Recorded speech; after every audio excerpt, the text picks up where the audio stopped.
Reporte 100. Javier Contreras Arriaga es profesor del Departamento de Derecho en el Tecnológico Monterrey y miembro del Consejo Ciudadano del Instituto Nacional de Migración. Javier, ¿cómo está? Buenos días, gracias por tomar esta llamada. Muy buenos días, Juan Carlos. Un gusto estar contigo en esta mañana hablando de un tema, bueno, que no es nada alegre, es un tema muy preocupante, pero bueno, qué importante es dar difusión de la situación en la que está actualmente nuestra frontera norte. Sí, ya se va a acabar el sexenio, Javier. ¿Qué hizo esta administración para buscar revertir estas tremendas cifras? Bueno, tendría que decir, se ha hecho mucho, eso es importante, no podríamos decir que no se ha hecho. El problema es hacia dónde se ha querido dirigir la política migratoria, ¿no? ¿Cuál ha sido la filosofía el concepto que tienen ellos de garantizar la seguridad de las fronteras? Y eso también nos va a responder el por qué no se han disminuido las muertes, por qué se dispararon las desapariciones. Y quiero incluso hacer una acotación sobre esta declaración que se hace al inicio, Juan Carlos. Realmente, como tú muy bien lo señalas, somos, según el monitoreo que hace la Organización Internacional para las Migraciones, la frontera norte más peligrosa del mundo, que no necesariamente quisiera decir que no hay otro espacio, o sea, no hay otro cruce de fronteras con más violencia que este, pero este es el más monitoreado. Para mí eso es doblemente grave, o sea, que haya un nivel de observación de la comunidad internacional, de organizaciones protectoras de derechos humanos, tan grande en esta frontera, y que aún así tengamos los números que tenemos, para mí es una situación sumamente trágica, y lo que sí te puedo decir es que lo que se ha hecho en estos años es generar un esquema de militarización de la migración. O sea, ya veníamos de un esquema de securitización de la migración que habíamos adoptado por mandato de los Estados Unidos, pero ahora la hemos militarizado, ¿no? Con los operativos que se hacen con la Guardia Nacional, y lamentablemente esto, en lugar de disminuir la migración, la gente sigue necesitando migrar por necesidad. O sea, sí, las condiciones que les expulsan de sus comunidades de origen no las hemos atendido.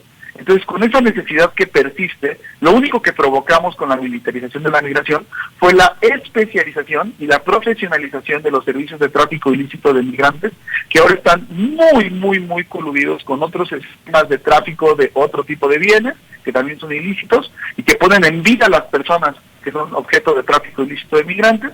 Y entonces esto ha generado que tanto por el Estado como por las organizaciones criminales, la vida de estas personas esté en mucho mayor riesgo de lo que estaban antes. Sí, esta administración pasará a la historia como la administración que bailó al ritmo que la Casa Blanca marcó, que no es novedad, siempre ha sido así, pero digamos que entró con otra expectativa esta administración federal en materia de migración, al grado que el primer titular del Instituto Nacional de Migración se fue porque cambió la política tras las amenazas que en su momento propinó a México el presidente Donald Trump. Es correcto, sí hubo un gran giro de la expectativa que teníamos sobre la política migratoria.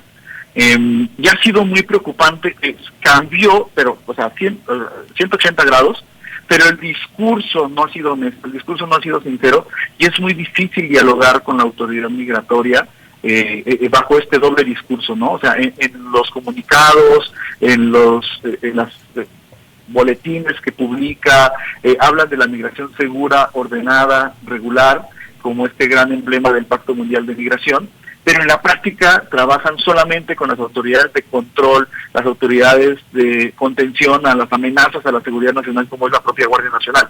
Algo que hemos esperado y que me he cansado de mencionar en todos los espacios a los que atiendo es que si realmente quisiéramos una gestión humanitaria de las migraciones, otros actores de gobierno son los que debieron haber sido involucrados. No migración poniendo albergues y la Guardia Nacional dando apoyo humanitario, porque no están diseñadas para eso, sino protección civil, por ejemplo, sino el DIF, sino el bienestar, todas estas instituciones que en su estructura, en su naturaleza orgánica, saben cómo dar este tipo de asistencia y servicios. Creo que nos ha faltado tener esta honestidad de decir, no los has atendido, o sea, ¿cómo vas a decir brazos abiertos si la institución que mandas para recibirlos con esos brazos abiertos es la institución vestida de militar, ¿no? Sí. Vestida con este corte de autoridad, de control.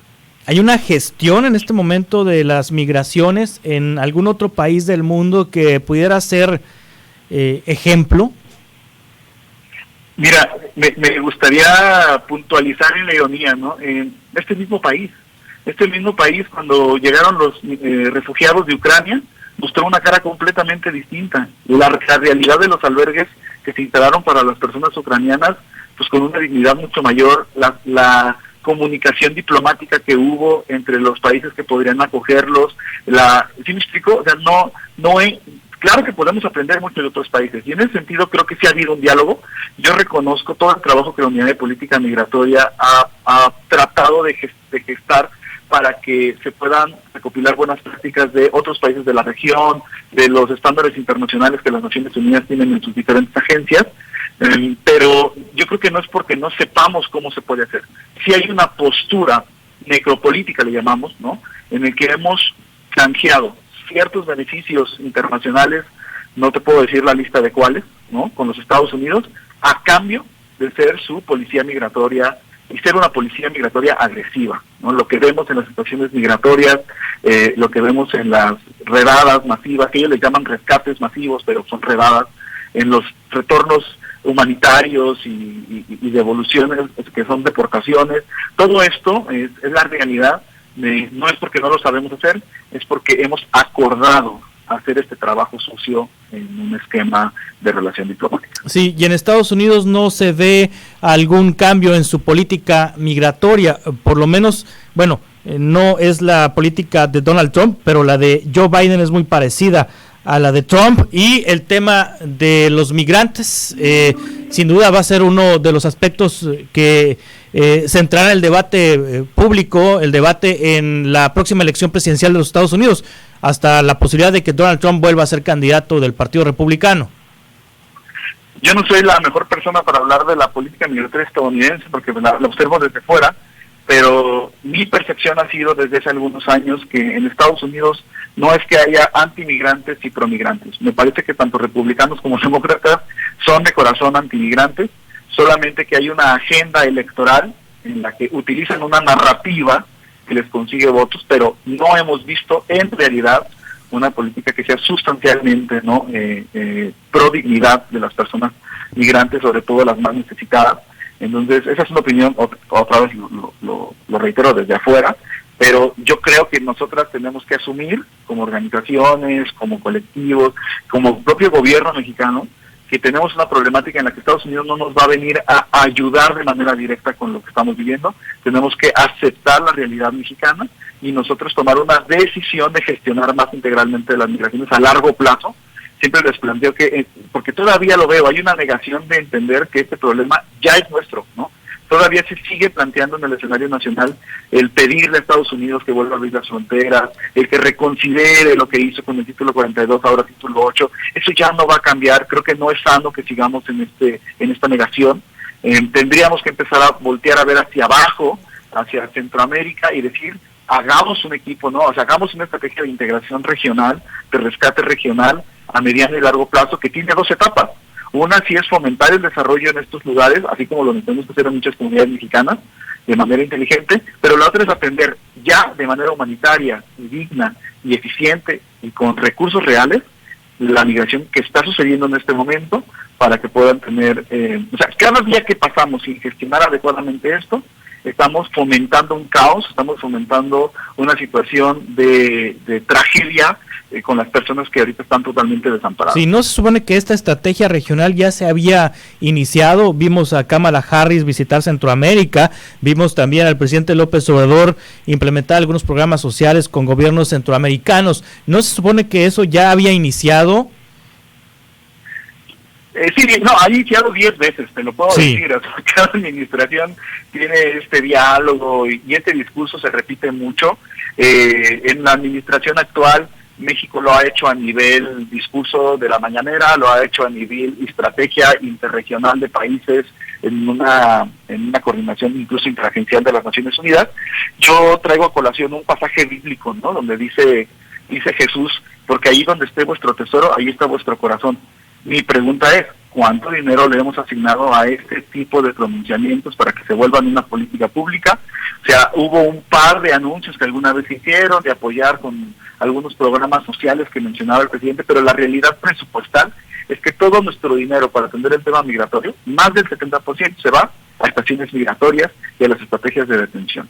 Esta es la realidad, o sea, lo demás es paliativos, y creo que eso es lo que no nos está ayudando. Y ojo, yo hago un llamado, y esto es algo que le hemos comentado en el Consejo, no solo es un tema ideológico de si pensamos o no que las personas tienen dignidad, es también un tema de eficiencia del presupuesto público. No les ha funcionado, no ha redituado positivamente en sus fines de ellos tener tanto dinero para las estaciones migratorias. O sea, no han controlado, no han detenido la migración. Por eso la propuesta de decir, piénsalo hasta en un tema económico, cómo podría ser más redituable generar otras condiciones que fomenten que la gente se inhiba esa necesidad que tienen de llegar hasta los Estados Unidos, pero porque hay un futuro posible en Centroamérica y en México. Javier Contreras Arriaga, profesor del Departamento de Derecho en el Tecnológico Monterrey y miembro del Consejo Ciudadano del Instituto Nacional de Migración. Muchas gracias, como siempre, por aceptar esta conversación. Es para mí un placer y estoy a tus órdenes, y un saludo a tu audiencia. Gracias, Javier. Reporte 100.